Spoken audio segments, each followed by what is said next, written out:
Nevada now can claim to be an open enrollment state. To where now every single family, individual in the public school have the opportunity to ensure that their designated area and address is not restricting them from educational opportunities. We also help pass foreign doctors, and what this does is allow any individual who has gainful legal employment in the state of Nevada in the medical field can now have a pathway to ensure that they have a license in the state of Nevada to practice. And then lastly, our big bill that we were able to contribute and defeat was the film tax. You're seeing now a little bit more of the market response to states is let's use taxpayer dollars to prop up corporations or industries. In this case, Hollywood came knocking. They want to make Nevada home. We stood and connected with the legislatures and ensured that, look, Nevada is one of the states that we want to make sure is not only business friendly, but has a free market approach. Americans are capable of achieving extraordinary things when they have the freedom and opportunity to do so. This is American Potential. Hey everyone, welcome to the American Potential Podcast. I'm your host, David Fromm. As you can see, I'm not in the usual studio because we are recording from the State Policy Network annual meeting. SPN focuses on helping organizations to expand freedom and opportunity in their states. Because Americans for Prosperity has so many of its state staff here at this event, we wanted to take the opportunity to record one of our 50 Stars, 50 Stories episodes. This series is leading up to America's 250th birthday, and each month we're going to highlight the states that joined the Union during that month. So for this episode, we are focusing on the one and only state that joined in October. Which state was it? Here's a hint. Back in the middle of the Civil War, this state officially became the 36th state to join the Union. Its statehood wasn't just about adding another star to the flag. It played an important role in helping secure President Abraham Lincoln's re-election and ensuring support for the Union cause. Today, it may be known today for its glittering casinos and wide-open deserts, but its history runs much deeper. So, which state are we talking about? Let's find out with today's guest, Wiz Rouzard, who is Nevada's Deputy State Director for Americans for Prosperity. Wiz, welcome. David, that was amazing. As you know, with the battle-born state, it's never a dull moment, and I'm always proud to call myself a Nevadan and represent the values that Nevada has helped contribute to this country. Awesome, man. I'm so excited to talk about Nevada. I think it's a state that a lot of people think they know about, but they don't really know a lot about. I learned about it just kind of preparing to talk about it and stuff. And I know that you're a big cheerleader for the state that you live in, so yes. I'm super excited for what we're doing there as a chapter also. So before we get started, when did you join the Nevada State Chapter? So actually, I went out to Las Vegas on a football scholarship. I played for the only university in Nevada, and that's the University of Nevada, Las Vegas. And although we have the University of Nevada, we're the real university is what we say because we have the Fremont Cannon. But I went out to Nevada in 2005 and been out there ever since. And I joined American for Prosperity in 2017. Nice. Yeah. So you're going to be pushing up on a decade soon. Yeah. So, yep. Awesome. So, all right, now let's get into our questions. In what year did Nevada officially become a state? We call ourselves the battle-born state because of 1864. Nevada Day is October 31st. And, David, a lot of people don't know that when we sent the transmission to Congress for our state constitution, it was the longest and most costless transmission ever. And so we're always a proud state to ensure that when we join as the 36th state, we were able to support President Abraham Lincoln in ensuring that the Civil War not only was financially supported, but that he had the numbers to continue uniting this country in the right direction. Yeah, it's fascinating that it's still the largest or the most expensive telegraph actually transmission of all time. That's pretty amazing. I think it's like $60,000 in today's dollars. Today's dollars, yes indeed. So Nevada, not Nevada, by the way, so everybody knows. Nevada. Thank you. You earned your stripes there. Yeah, it took me a while to learn that one. You know, I don't know. I think the East Coast in me always wants to say Nevada, but yeah, Nevada. The name comes from. Well, do you know where the word comes from? The name. So there's been a couple of discussions, debate around it, but the native have referred to it as the snow caps of the mountains. Others have insinuated that it's some local leader back before Nevada was a territory that the Native Americans respected that individual much. Thing about Nevada is you get a lot of stories. You don't know what's factual or not, but that's what makes it always interesting. Well, I think it's kind of funny because most of us think of desert and extreme heat when we think of Nevada. Precisely. But it really means snow-covered. Yep. Referring to the snow-capped Sierra Nevada mountains. And most people don't know also, Dave, is that Nevada actually has the most mountain ranges in the entire country. Absolutely. If you ever take a beautiful drive from Las Vegas to northern Nevada, you'll get to see a plethora of them. Wow. And they've said that there's about over 300 different mountain ranges in Nevada altogether. Wow. Yeah, it's pretty cool. I didn't know any of that. Best. We always say it's one of the best sunsets that you can ever experience. That's awesome. That it is a beautiful state. I can tell you. I've driven through the top of it and the bottom of it, and it's super beautiful. Gorgeous. Yeah. All right. What is Nevada's state motto? All for none, or all for us. Yes, all for our country. All for our country. Yes. Not confused with the nickname, but the state officially changed the motto on the seal in 1866. Yep. To all for our country, which is pretty cool. It's a good motto. Amazing model, and that's the thing about Nevada is it's very unifying. If you find a lot of historical context across our 17 counties, you'll see there's been a lot of cultural diversities that united around the ideas of freedom and liberty. Hence why I said earlier, for myself, I always say it's the debt-free state. That's what we like to return Nevada to, and making sure that we have lower taxes, less taxes actually, because we have a sales tax now, but making sure that economic freedom is available to all. That's great, man. Yeah, you guys are doing great work that way. Yeah. So, what famous discovery in 1859 sparked Nevada's mining boom? So as you can see on my bolo here, it is comprised of silver. And this bolo actually was made with Nevada silver. Nice. And that's what helped contribute to the economic boom of Nevada altogether. Yeah, very true. Yeah, the Comstock lode was discovered in Virginia City. Yes. And it was the richest known silver deposit in the United States. Yep. And they're saying that there's still some more in Nevada. And that it has yet to be discovered, but it's got a lot of beautiful resources altogether. Yeah.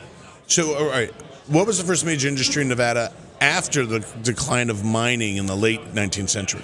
Well, it's what still thrives today. And unfortunately, Las Vegas has hitched its wagon to it. It's gambling. And we say that because as Americans for Prosperity in Nevada, our goal is to diversify the economy, where it's not just tourism and gambling, but a multitude of different industries that we believe is going to bring a little bit more stability for our economy. Well, but I think gambling came later, and this one was cattle ranching. Oh, cattle ranching. That's right. We're also in favor of cattle ranching. Yeah. Actually, the bats, sheep, and cattle were a big thing in northern Nevada altogether as well. I'm glad you reminded me of that. Yeah. So, all right, what major event was legalized in Nevada on March 17th, 1931, boosting its economy during the Great Depression? You may have already discussed this. Yes, it was absolutely gambling. Yep. And they always say gambling built Las Vegas for sure. I always countered that and said it wasn't gambling. It was a technology known as air conditioning, because there's no way you'd find me gambling in Vegas without proper I'm sure air. there are articles and books written on this, but the role air conditioning has played huge in America in the 20th century is unbelievable. Because you look at the fastest growing states, they're all really hot. Really hot. And there's a reason people didn't live in them before. Yep. Being in Vegas, all through Nevada, you get sometimes the temperatures are triple digits to where it's unbearable. Yep. And you sit there sometimes and think, how did people in the past deal with this? And it's the air conditioning, right? That really transforming. Yeah. It is so amazing. Like to think about, Texas, Florida, Arizona, all these states that are growing so quickly. Nevada, I mean, yeah. All right. What was the first casino to open on Highway 91 in Nevada, now known as the Las Vegas Strip? Actually, it's a famous road named after it, and I believe, if I'm not mistaken, it's El Rancho. Nice. Exactly right. Yep. 1941, El Rancho. Yep. Vegas. Yep. All right. Which famous hotel and casino opened in 1946 by Bugsy Siegel, which marked a significant moment in Las Vegas history? Ooh, I mean, it's a joke, Siegel Sweets, right? That's where you get Siegel Sweets. Was it Harris? Nope. Starts with an F. Fremont Street? Nope. The Flamingo Hotel. Flamingo! And I love the Flamingo. You go there and see the pink flamingos and everything. It's still one of my favorite properties. Maybe you're not up here on your mob connections right now. Yeah. All right. What significant infrastructure project completed in 1936 is the largest single public works project in U.S. history? You know, David, when you use the word public works, it's one of those that if you ever get a chance to come out to Las Vegas and you got yourself about 4 hours, I would strongly recommend that you visit the Hoover Dam. Yeah. Because that project altogether, not only was it significant in boosting the economy, but it really created infrastructure still today that is imperative in supporting Las Vegas. And so I always talk about Lake Mead, the man-made lake, and just the ingenuity that you see there. And I think if we were to allow innovation, right, less government, and allow people ideas to thrive, you would see similar things coming into Nevada and stimulating the economy altogether. But I'm always proud when my family and friends come out, I give them a personal tour of the Hoover Dam, nice. Give them some fun facts, and y'all even throw in there, you know, sometimes people say underneath the Hoover Dam is a military secret base. I think I saw a movie where that was the case. Exactly. Like an alien movie. Well-known fact, it's 3.25 million cubic yards of concrete. Yep, enough to build a sidewalk from the West Coast all the way to New York and back. Wow, that's awesome. All right, what's the highest point in Nevada? Ooh, that's a great question because I think it's about 14 or 15,000. 13. And I forget the name of the peak. That's crazy because I love Mount Charleston. Yep. It's Boundary Peak. Boundary Peak. In Esmeralda County. Esmeralda County. All right, what is the only Nevada lake with an outlet to the sea?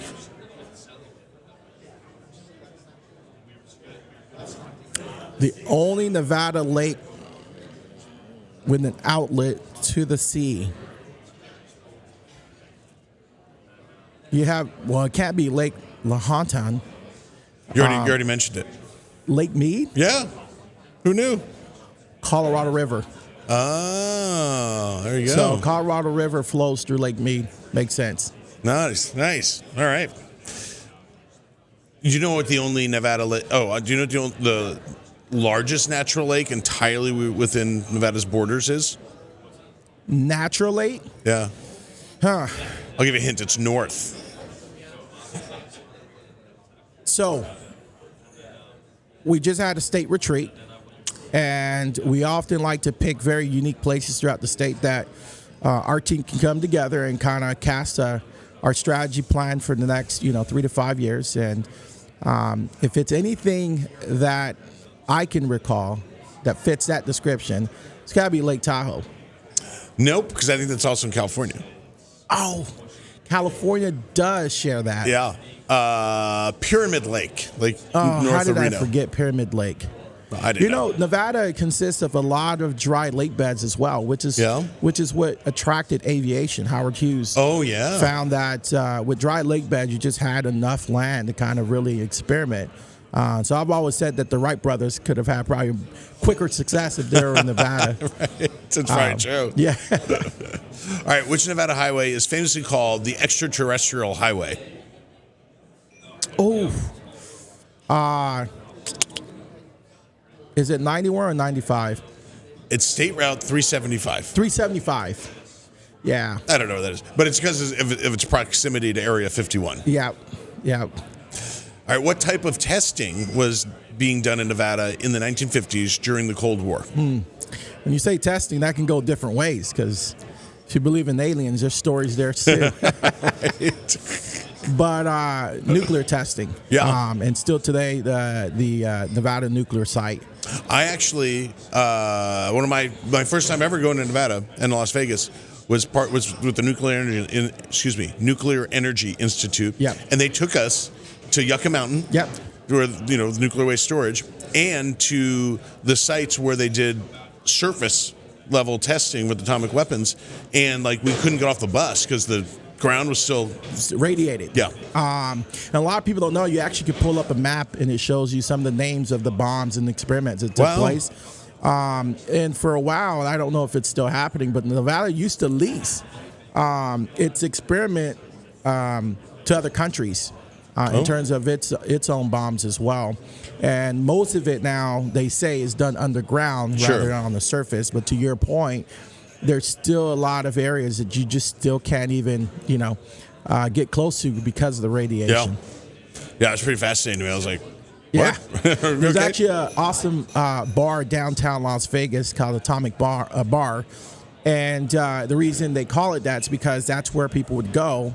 And they had a perfect patio where you can actually watch some of the nuclear bombs go off from the distance. Yeah. That's kind of crazy. Yeah, it's crazy when you think about it. Yeah. All right, what is the state flower of Nevada? Oh, gosh. I learned this at the legislature, but to be honest, I totally forgot. What is it? Sagebrush. Sagebrush. I didn't even think that was a flower. Yeah, that surprised me. Yeah. All right, what annual event in the Black Rock Desert creates the temporary Black Rock City, attracting over 70,000 people? When you say 70,000, sometimes they get a little scary because they say it's a little bit more. Matter of fact, was it last year or 2 years ago when Burning Man came about? There's people who were stuck. There's emergency response that had to be done. I think there was a storm that came in and it just made everything mud. It seemed very like. muddy. Yeah. People were concerned. People had to walk long distances without food and water. But what's interesting about Burning Man is the culture dynamics that happen. And when you get government out of the way, it's amazing what people are capable of. And Burning Man kind of highlights that to a T. All right, so now turning to AFP in Nevada. Do you know when the state chapter got its start? Actually, I know exactly when because I was a volunteer for the Republican Party at the time. And I had joined the Ron Paul campaign back in 2011. And that's when I started understanding local and state politics. And when I got involved with the local party, I had learned of Americans for Prosperity, which came about in 2012. Nice. And when I first heard of American for Prosperity, it was kind of what anything kind of gets. You get the rumors. Oh, this is a bad organization. The people who were running it, people said, had some issues, wasn't really about America and the principles of the Constitution. And so when I was approached by, at the time, Juan Martinez, who was a state director, he reached out to me and asked, hey, would you like to work for Americans for Prosperity? I thought it was a joke until he said, no, I'm the state director. And he said, look, read Charles Koch's book, Science to Success, and let me know your thoughts. And I couldn't put that book down because every single page resonated with my personal creed, and that was believing in people, empowering people from bottom up, and believing in the principles that have always made this country great. And that's laid out in the Constitution, but more importantly in the stories that made up our country. And so I was proud to join American for Prosperity in October of 2017. That's the other thing me and Nevada share, is it became a state in the month of October, and so did I become a staff member with American for Prosperity in October. Nice. I like how that lines up. So what are some of the big wins that you've all had this year in the state? So this year, past legislative session for the 83rd legislative session, our organization works super hard. I'd be remiss, David, if I didn't talk about the Libre Initiative. The reason I bring up Libre is because the Latino population has been growing immensely in our state. And because of the Libre Initiative, doing a lot of grassroots outreach, we were able to partner with them and drive a lot of policy wins throughout the state. Some of the ones that I like to talk about is donor protection. We worked with both Democrats and Republicans to ensure that every donor in Nevada, if you ever donate to a nonprofit, 501c3, C4, that there is protected by the First Amendment. And I was able to educate a lot of legislators about American for Prosperity Foundation taken to California to court, and the Supreme Court, U.S. Supreme Court, actually ruling that to donate to a 501c3, is a First Amendment protective speech. And so we were really proud that Governor Lombardo actually worked very diligent with us. And once we passed it in the legislature, he signed it, and he was really, really proud of the work that we've done. A couple of things that we had also is education. It's actually a big passion of mine. Nevada now can claim to be an open enrollment state. To where now every single family, individual in the public school have the opportunity to ensure that their designated area and address is not restricting them from educational opportunities. We also help pass foreign doctors, and what this does is allow any individual who has gainful legal employment in the state of Nevada in the medical field can now have a pathway to ensure that they have a license in the state of Nevada to practice. And then lastly, our big bill that we were able to contribute and defeat was the film tax. You're seeing now a little bit more in the market response to states is let's use taxpayer dollars to prop up corporations or industries. In this case, Hollywood came knocking. They want to make Nevada home. We stood and connected with the legislatures and ensured that, look, Nevada is one of the states that we want to make sure is not only business friendly, but has a free market approach to how businesses do come in the state. And the last thing we want is for taxpayers to be on the hook for the risks associated with many industries, young on the film industry as well. So we were able to contribute to helping defeat that. We know that they're still going to be knocking on the door, but that's why we exist, and that's why we connect our constituents to those issues and create call to actions to make sure that we change that. Cool, man. That's awesome. What are you excited about going forward? I'm excited about the economic opportunities that we truly have. As you're seeing a lot of shifts in terms of America kind of getting back to, for example, manufacturing and producing a lot of things for the world, I think Nevada stands to be actually the best beacon of hope for how it should be done, and that's less regulations, diversifying its economy. We're known for mining, we're known for gambling and tourism, but more importantly, we're known for small businesses. We're one of the biggest advocates for small businesses. You're always seeing competition between Nevada and Delaware in terms of business registration, and we're still working very diligently to ensure, again, that we have the least amount of restrictions so that every individual and family, when they're considering an alternative, can look to Nevada to be top two, top three in their options and choices. That's awesome, man. A lot of good work going on there. I really am excited to see how you guys help keep making Nevada transform and kind of live up to its potential. Well, you know, we're called the battle-born state because we joined the battle of the Civil War. And so we've named our blueprint the battle-born blueprint. And what this highlight is ensuring that we pursue Nevada in many areas, but predominantly in economic reform. As I said, making it more business-friendly. Education, we still have some work to do there, David, in making sure that families have the ability to access funds. We need to fund ESAs, Education Savings Account, to ensure the resources are available and put in the hands of families. And lastly, healthcare. I think healthcare, it's becoming a bigger issue. Now that the federal government's kind of taking its hands off in terms of financing a lot of bad, wasteful spending that's occurred in healthcare, it's putting the states in a position to reassess how we're approaching it. So we have a lot of work to be done there, and in making sure that Nevada has a quality of life, but more importantly, quality of economic opportunity for every individual. Awesome, man. Well, that's great. I really appreciate you coming on, being part of our 50 Stars, 50 Stories series. And so we can celebrate Nevada coming into the Union in October. So good luck to you guys, and keep up the great work you're doing out there in the battle-born state. Always. Thank you a lot, David. Thanks, man. Well, folks, if you like this episode and would like to stay connected with the podcast, be sure to like and subscribe to our channel, as well as following us on Facebook, Instagram, and YouTube. And always remember, liberty and freedom are easily taken for granted. Don't take it for granted. Go out there and defend freedom and liberty. Thanks for joining us, and we'll see you on the next episode. Thank you for listening to American Potential. You may listen to more stories from Americans working every day to expand freedom and opportunity in their communities by visiting AmericanPotential.com.